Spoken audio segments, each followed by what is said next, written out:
Ayahku adalah dewa perang. Bab 439. Karena itu, Shen Feixue cukup kejam, dan menendang Shen Feihua. Dia menendang paha Shen Feihua. Shen Feihua menggigil kesakitan dan menamparkan wajah Shen Feixue. Beraninya kamu menendangku. Shen Feixue, kamu sudah selesai hari ini. Dia menamparkan Shen Feixue dengan backhand lainnya, menyebabkan hidung Shen Feixue berdarah. Rambutnya acak-acakan dan ekspresinya sedih. Dia berteriak, Shen Feihua, kamu akan menyesal jika memperlakukanku seperti ini. Shen Feihua tidak peduli, dia segera mencari ponselnya dan melepas arlojinya. Dia tersenyum bahagia dan kejam, menundukkan kepalanya, dan berkata dengan suara rendah, Shen Feixue, mari kita lihat apa yang kamu lakukan sekarang. Guan Qianjun tidak bisa menyelamatkanmu. Tidak peduli betapa hebatnya dia, bisakah dia melawan klub Yamamoto dari Jepang? Dia berani. Dia akan mati juga. Bawa dia ke kantornya. Beberapa penjaga keamanan segera memelintir Shen Feixue dengan kuat dan mendorongnya ke kantor direktur bisnis. Kemudian, seluruh kantornya digeledah lagi. Telepon rumah, komputer, tablet, ponsel cadangan, Dell. Semuanya digeledah. Shen Feihua telah mengawasi proses ini, dan dia bahkan menggeledahnya lagi setelah penjaga keamanan menyelesaikan penggeledahan. Shen Feixue mengertakkan gigi dan menatapnya, berteriak dengan keras, Shen Feihua, kamu adalah orang yang sangat brilian, kamu pasti tidak akan diberi imbalan. Shen Feihua menjawab dengan acuh tak acuh, ketika Anda mengatakan tidak akan ada imbalan yang baik, maksud Anda akan membiarkan ayah raja yang mengasuh bayi Anda datang mengganggu saya, bukan? Hahaha. Selain memiliki sedikit kekuatan, apalagi yang dia miliki. Dan, bahkan jika dia memiliki sedikit kekuatan, Yamamoto Ryuji tidak menganggapnya serius sama sekali. Kamu juga tahu, tuan muda kedua dari klub Yamamoto Jepang sangat kuat. Saya memiliki setidaknya 10 atau 20 pengawal, dan masing-masing pengawal sangat kuat, jadi Anda ditakdirkan untuk mati. Kemudian dia berkata dengan keras, kalian bertiga, tetap di sini dan awasi Shen Feixue, dan jangan izinkan dia keluar sampai tuan muda kedua Long datang. Apakah kamu mengerti? Ketiga satpam itu berteriak ia serempak. Shen Feihua kembali ke kantor manajer umum dengan kepuasan, dan berkata dengan penuh semangat kepada Shen Sanwei, kakek, sekarang, Shen Feixue pasti akan hancur. Shen Feichen menggelengkan kepalanya, dia mungkin belum mati, dia mungkin menjadi lebih kuat. Bagaimanapun, sekarang dia memiliki pendukung yang besar. Selama dia mematuhi tuan muda Ryuji. Kalau begitu apalagi perusahaan kita, dia adalah ratu nomor 1 di seluruh kota Yunhai, kan? Saat dia mengatakan ini, dia masih terlihat khawatir. Shen Feihua mencibir dan berkata dengan tegas, hal seperti ini sama sekali tidak mungkin terjadi. Apakah kamu masih tahu orang seperti apa Shen Feixue itu? Dia lebih memilih patah daripada membungkuk. Karena kamu tidak menyukai Yamamoto Ryuji, kamu pasti akan menolaknya sampai akhir. Jika saatnya tiba, setelah Yamamoto Ryuji memperkosanya, dia pasti akan semakin membenci putra tertua dari negara Jepang ini. Mungkin, dia juga akan menemukan cara untuk membunuh atau melukainya. Kalau begitu pikirkanlah, apakah tuan muda kedua Ryuji juga akan menyiksanya sampai mati? Ketika keributan itu terjadi, Guan Qianjun pasti akan membela dia, tapi membela dia. Bisakah kamu menghadapi tuan muda kedua Ryuji? Tidak. Kamu masih akan mati. Shen Sanwei tertawa keras, benar. Feihua benar sekali, begitulah adanya.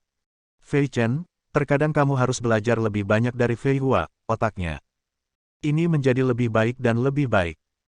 Meskipun Shen Feichen sedikit tidak senang, tetapi setelah memikirkannya, Shen Feihua juga merupakan saudara kandungnya, belum lagi mereka berdua memiliki kebencian yang sama, jadi dia tersenyum dan mengangguk.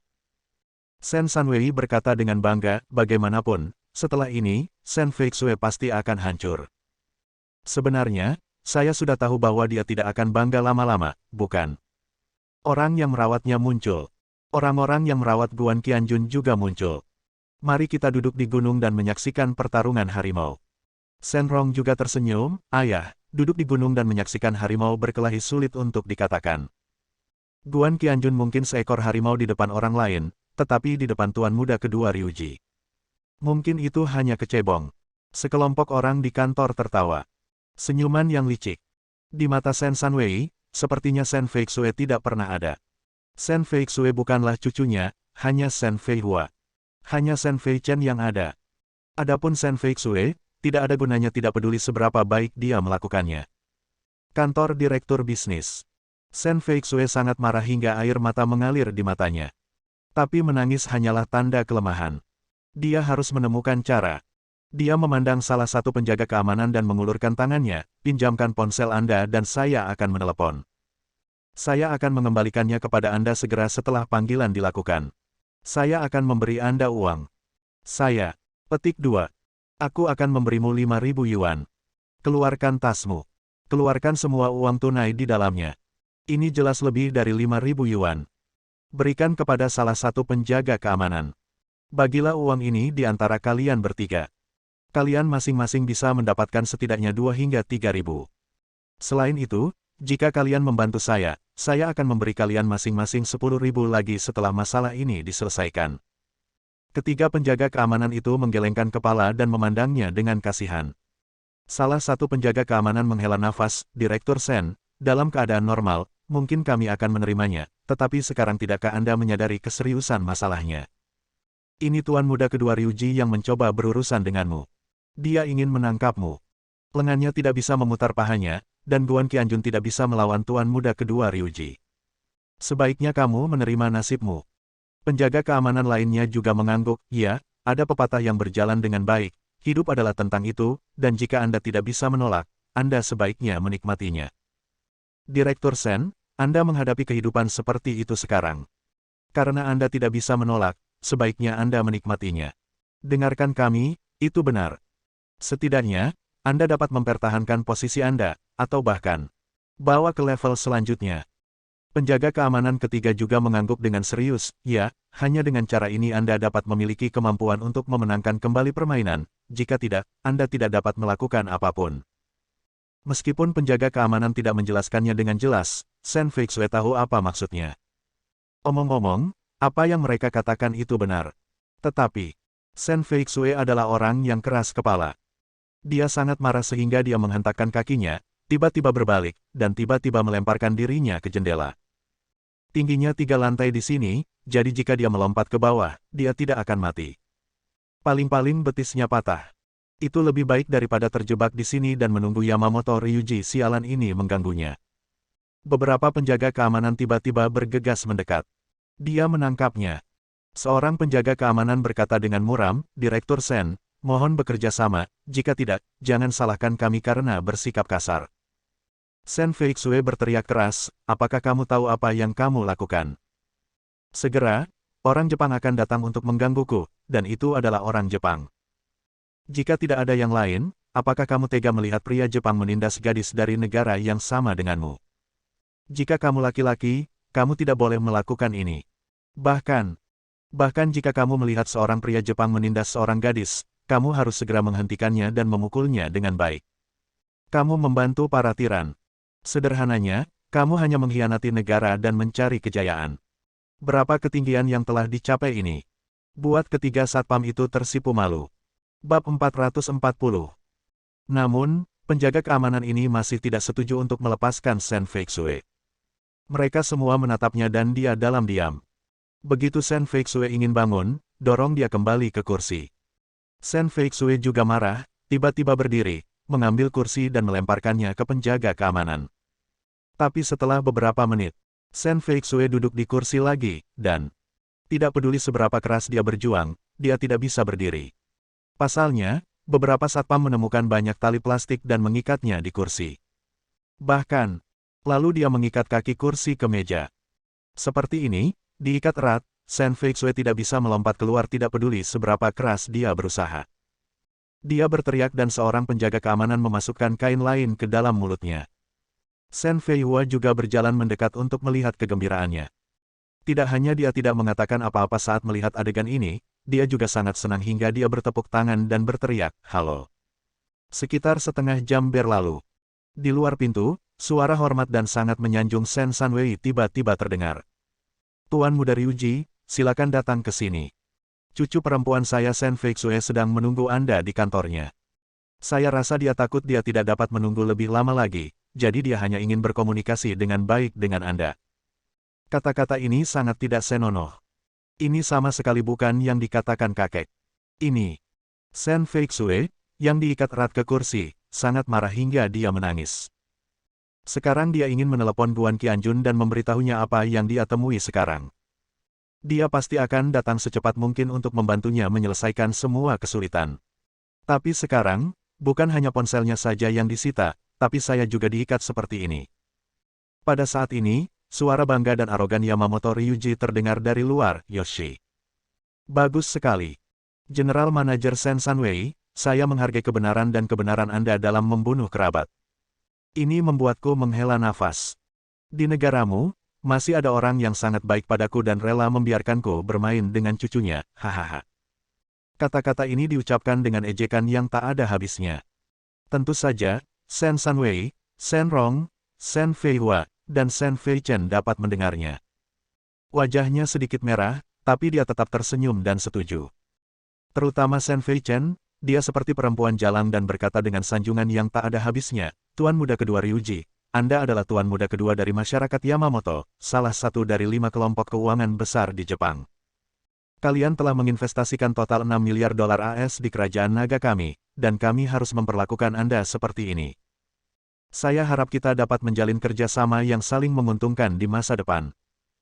Sen Feihua juga membungkuk, mengedipkan mata pada Yamamoto Ryuji, ingin memperkenalkan dirinya, dan mengangkat dadanya tinggi-tinggi, memamerkan sosok kebanggaannya.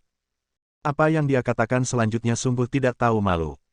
Tuan Muda Kedua Ryuji, menurutku aku tidak lebih buruk dari Sen Feixue. Dia dan aku adalah saudara perempuan. Terlepas dari bentuk dan penampilan, kami sangat mirip dengannya.